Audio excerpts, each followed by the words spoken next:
Merci, monsieur le modérateur. Et encore une fois, merci à Dr Moon, Haya Moon, pour cet magnifique événement, pour la mobilisation et surtout la réussite de cet événement. Et toute l'équipe. Mais je veux faire une mention sur l'association parlementaire des parlementaires pour la paix de l'UPU, c'est Dr Paten Senzou et Dr Adama Koulibaly. Ils ne sont pas là, mais nos pensées sont sur eux. Encore une fois, merci beaucoup de m'avoir donné ce privilège de m'adresser devant ces hautes personnalités. C'est un point très sensible pour moi.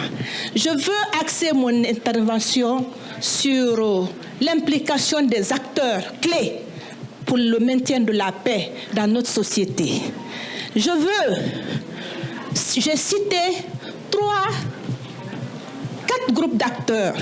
Nous avons les parlementaires, nous avons les médias, nous avons le secteur privé, nous avons également la société civile. Mais moi, j'ai travaillé au sein de tous ces acteurs avant que je me retrouve au Parlement de mon pays. Mais j'ai commencé avec la société civile. Mais je veux commencer par les parlementaires. Comme mes prédécesseurs l'ont dit ici, le rôle des parlementaires, parce que nous sommes à la maison du peuple, c'est pour représenter le peuple, c'est pour représenter la population. Donc à ce niveau, nous avons un grand rôle à jouer et un rôle à portée de main, parce que nous contrôlons l'action du gouvernement. C'est chez nous, l'exécutif vient pour présenter sa feuille de route. C'est nous qui validons. C'est chez nous, même dans certains pays, les présidents viennent et c'est chez nous, on prend toutes les lois. Par conséquent, nous sommes des acteurs clés de la société. Je veux aussi m'appesantir sur les médias, parce que aussi, j'ai travaillé dans un département qui concerne les médias, où je gérais les finances. Là-bas, j'ai compris aujourd'hui le rôle important que ces acteurs jouent pour promouvoir la paix. Parce qu'eux, ils ont le 4e pouvoir. Le 4e pouvoir. Parce qu'après l'exécutif, vous avez le législatif, vous avez le judiciaire. Chez nous, les médias représentent le 4e pouvoir. Mais 4e pouvoir, pas le moindre, qui joue un rôle important sur les 3 premiers pouvoirs. Sans le 4e pouvoir, ces 3 premiers pouvoirs ne peuvent rien.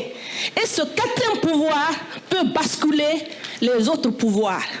C'est pour ça que nous devons les mobiliser, les inviter à promouvoir les messages de paix. Ils sont très importants. Aujourd'hui, avec l'avènement des réseaux sociaux, une information passe à la moindre des minutes, c'est sur toute la planète.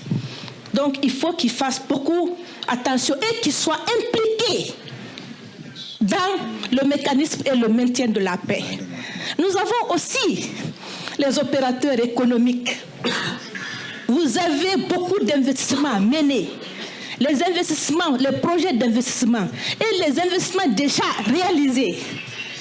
Eh bien, si vous êtes dans une situation de crise, comme ça se passe aujourd'hui au Soudan, vous n'avez, avec les feux, avec les bombes qui tombent, il n'y a pas d'opérateur, il n'y a pas de personne. Vos investissements vont dans l'eau. Donc vous avez un rôle important à jouer.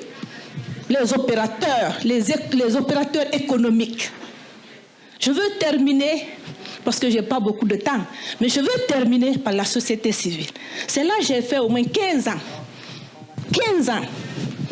Dans mon pays, quand j'ai compris le rôle de la guerre, parce que personnellement, j'ai perdu mon père dans les attaques rebelles de Gekedou, entre la guerre du Libéria et de la Sierra Leone. J'ai perdu mon père. Je ne sais même pas où il a été enterré. Donc, depuis cela, je me suis investie dans la paix. Et c'est à ce niveau que j'ai été découverte par la Fédération pour la paix universelle, où on m'a investie comme ambassadrice de la paix. Et ça, je me suis dit, avant qu'on soit là, je prenais mes fonds pour aller pour prôner la paix, mon argent. C'est pourquoi je salue Madame la conseillère. J'ai vu sa biographie. Je vois qu'elle implique les opérateurs pour mobiliser les fonds pour aller donner. C'est pour ça aujourd'hui, je profite de l'occasion pour saluer Madame Moun, une femme qui s'est battue des années pour la paix.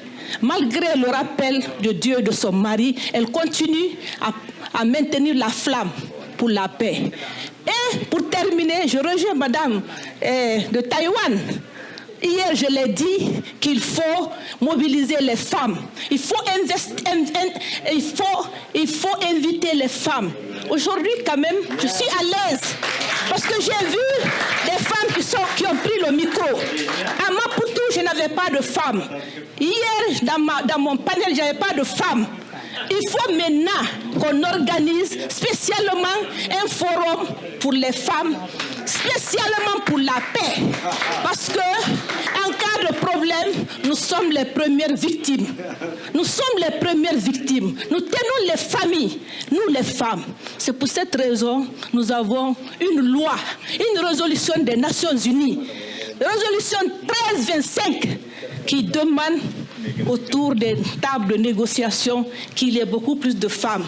La résolution 1325 demande que les femmes soient impliquées sur le maintien de la paix parce qu'elles sont les premières victimes.